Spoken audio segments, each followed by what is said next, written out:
জ্ঞান হওয়ার পর থেকেই আমার খুব স্বপ্ন ছিল বড় হবার। তাই স্বপ্নগুলো পূরণ করতে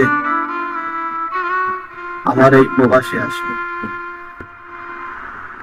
আর প্রবাসে এসে এমন কোন দিন নাই যে পরিমাণ আমি কষ্ট করতে, রাতের পর রাত, দিনের পর দিন কষ্ট পরে অবশেষে আজ আমি ক্লান্ত, এমন ক্লান্ত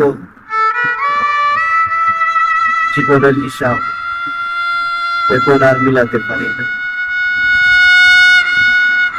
জানি না বন্ধুরা, আমার কখন কি আপনাদেরও জীবনে এরকম করছে।